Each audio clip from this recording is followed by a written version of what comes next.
Hello everyone, this is Irene from Leafing Around and welcome to my channel. Today I want to talk about the Monstera Albo Borsigiana and its spectacular price increase. Have you got one already? I haven't, so I'm a bit mad about that. So the pricing was already high last year and it got even worse this year when everyone's under lockdown and looking for more plants to buy. For some of you, maybe the fever has come and gone. You've gotten yourself that plant you wanted. But for some of us, I still haven't got it yet. So I keep thinking about it, thinking whether I should get one despite the pricing or just try and get over with it. So the thing is about last year in May, I could have gotten a plant for about $150 US dollars. It's about this wee a plant with about maybe 3 or 4 leaves, and at the time I thought that was simply too much. How could I pay so much money for such a wee plant? And so I didn't buy it. And then, of course, since then it was really hard for me at least, to find one. And finally, when some arrived at a local nursery here, I was so excited. I told the lady I'm coming right now to look for it, and then I put my name on the pot that I really wanted. She hasn't even worked out the pricing yet. I say, no worries, just put my name there, and when you've got the pricing, give me a ring. And then a few hours later that night, she gave me a ring and she told me the price is $1,000 US dollars. 1,000. It's gone up almost, I don't know, like tenfold. Okay, granted the plant size is not quite the same, but it's gone up by a lot. Of course, to say I very quickly say, yeah, please rip out my name off that pot. I don't need it anymore. Thank you. So that I got really curious. I felt really upset, you could say. I was wondering, are we just overpaying here in Malaysia? What's with the pricing all around the world? So I got really curious what the pricing was in other countries, and I decided to sit down to do some detective work, just out of curiosity and a way to deal with the grief and the fact that I wasn't going to get my elbow. So then my research was based on a thoroughly scientific method of asking my plant friends and the Instagram community on when did they buy their elbow, how much they paid for it, and what was the size of the plant, and also looking at the what's up for sale in eBay and Carousel and all those online platforms and the auctions and the biddings to get a feel for actual transactions, and also talking to some online nurseries and physical nurseries that's been selling them for years. Okay, so now I have the findings to share with you and I'm very excited. And before we get into that though, do take it with like a pinch of salt. I've tried my best talking to a wide range of people all over the world, but as you know, plant prices, especially for elbow, can really vary. So yeah, do let me know if you don't agree with anything I say and that you've got better data. Now, before I get into the charts and figures and all, just some snippets of interesting findings for me. In the year 2018, a Thai seller brought this plant in. It's like a 3-leaf small plant originating from Japan. He tried to sell it at $60, but he could only sell 3, and that was at a very busy plant trade show. So then in 2018, you could see that the demand wasn't quite there yet. People were not prepared to fork out that kind of money. Today, the same plant would cost you $300 US dollars, and you can't even find stock for it. That's how bad. That's an increase of how much? 5 times. And then there are places in the world where the plant community is not that strong, and you can pick this up like a normal plant in a normal shop at a normal price. So like in Argentina and Ukraine, you can buy this for about $10-15. So ta-da, I present to you my chart of analysis. This is the cost of like a nice 1-leaf cutting or a small plant. And as you can see here, Australia here, number 1. I guess you know this already, that you're paying a lot for your plants, and and it's indeed really true. You've come up top in my analysis. You're paying at an average of about $400 for this specimen. And then in Malaysia, we come out number 2, paying for about more than 300, I think in the range of 330 for a nice cutting. I felt like I was justified somehow in my anger or indignant that we are paying a lot here in Malaysia, and indeed it's true. Followed by then the Philippines, who's paying $300 for a cutting. I'm not sure why it's so high in the Philippines. I guess, you know, buyers and sellers, they find an equilibrium. If there are buyers that's ready to pay that amount of price, I mean, the seller would just set it at that price. Followed by, we have Singapore. Singapore's, you could say, more on the moderate side. Okay, no plan is moderate at this pricing, but still at about $150. It seems quite reasonable compared to us across the shore in Malaysia. Then in the US, Thailand followed suit, and then in Indonesia. And now in the UK, how nice! You can get it for fairly cheap. In fact, so cheap. Okay, I can't say cheap, but you could get a nice one for about $50. Let me know if this is still the case. I went through your eBay and auction, and you could still find a nice cutting at about that price. And then these odd countries I told you about, Argentina, Ukraine, would be the best place to be. It's sorry if I haven't got your countries covered, but if you want to contribute to it and let me know what's the price of a nice cutting or a tiny plant in your country, I really love to hear from you in the comments below. So yes, these are the pricing, and I'm not sure what to do with this information, to be honest, except that to learn it's very expensive and where I live, and maybe just I'll wait a while before I buy, because pricings are like at its peak now, I hope. So I've taken the analysis up to another level to kind of see the affordability of the plant in various countries. So then taking not only the price of the albo in itself, which you've just seen, but also comparing it with the average income of the person living in the country. And this is the resulting table.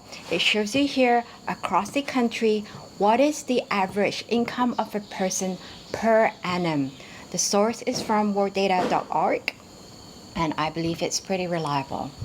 As you can see now, of course, in the Asian countries, with the exception of Singapore, the average income is much lower compared to you in the West, like in the UK, US, Australia. Okay, now, so I've matched this data with the price of albo, and this is the resulting chart that I have. It shows Filipinos, you are paying a lot for your plants. Not only that, but it takes you an average of having to work 21 days in order to afford this plant.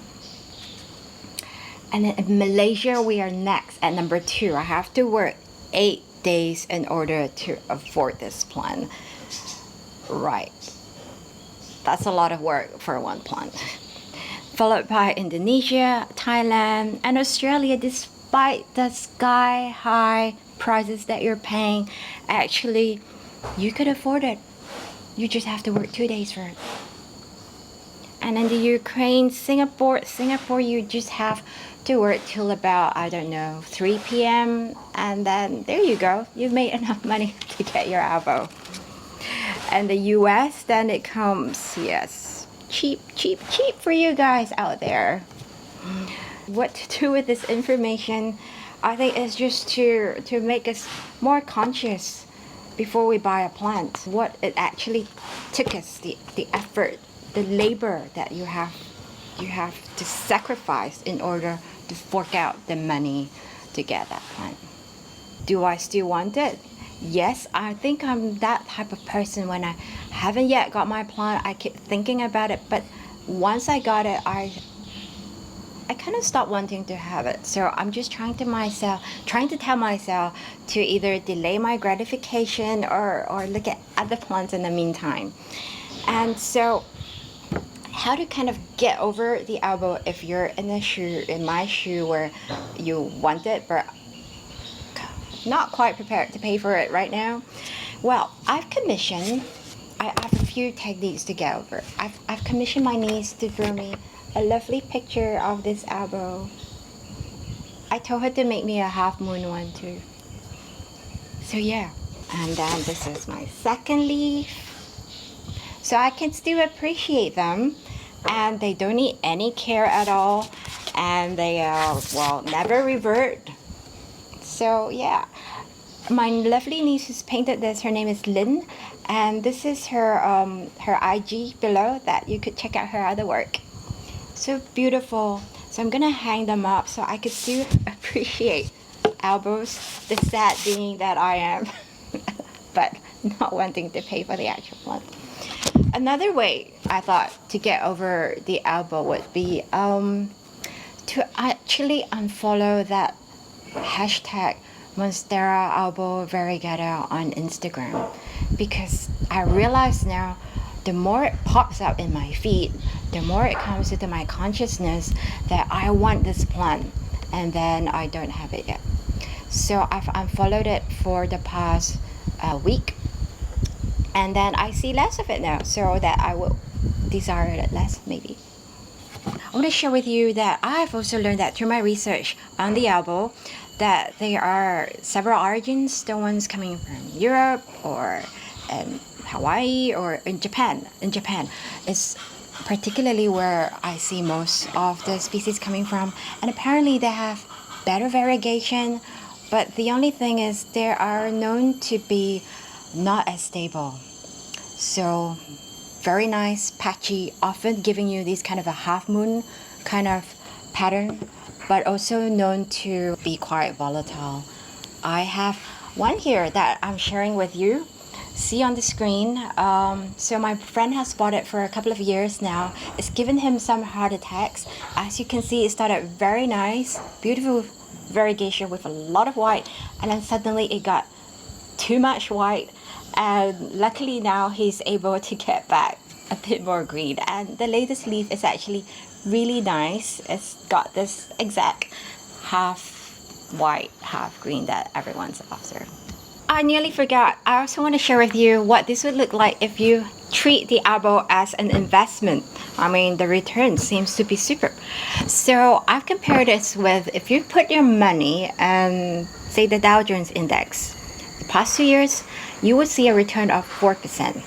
Okay, you might say the Dow Jones Index is very boring. How about NASDAQ? NASDAQ Composite will give you 38%. Sounds pretty good. How about like a professionally run, managed fund? I picked up here the Bailey Gifford Positive Change Fund. They invest in sustainable businesses, so things like anything that's good for the environment and that's sustainable. This one is giving you a return of 62%. Very nice. And then I also compare it with gold, and in this conservative time it's giving 65%. Really good. Actually, I feel like this is a good time for investment in general. Things go up in general. And okay, let's look at now a star stock, the Tesla. If you put your money in there for the past 2 years, you would have seen a return of 311%. And now for the elbow. So kind of averaging out this price increase I've seen everywhere in the world, I figure out if you have an elbow for the past 24 months, you would have seen an increase of about 329%. Wow. Looks like the best investment of all. So congratulations if you have one. And not only that, the plant itself, your elbow would have grown too, and you might have taken cuttings, or you could have taken cuttings of it and sold it and sell it. So this is more like maybe a return of way more than 1,000%. Yeah. So in hindsight, everything in hindsight, if only I had known, if only I had bought 2 years ago, this elbow would have been the greatest investment in my life. Will it continue that way? I'm really not sure, because A lot of people have this idea now. A lot more people have this plant, and it's not a rare plant to begin with. It's just difficult to get your hands on. But of course, the albo return could very well be 0% if yours has died. And I've known a few people whose albo have died. Yeah, so it's a big risk, big return. Okay, that's it. So thank you very much, everyone, for watching this video of albo and the pricing and what to do with that information. Now, I'm not sure, it's up to you, but I hope it helps you to understand better the pricing around the world today, and then to consider how much you want to pay for an albo. My rule of thumb is, if paying for that plant and having it makes you happy, then go for it. But if the price level is starting to stress you out, you're feeling immensely guilty about paying for that kind of money, then maybe don't do it yet, because it might bring more guilt and stress to you rather than joy. Okay, that's it, everyone. So thank you very much for watching, and do please consider to subscribe if you like my channel. Bye bye.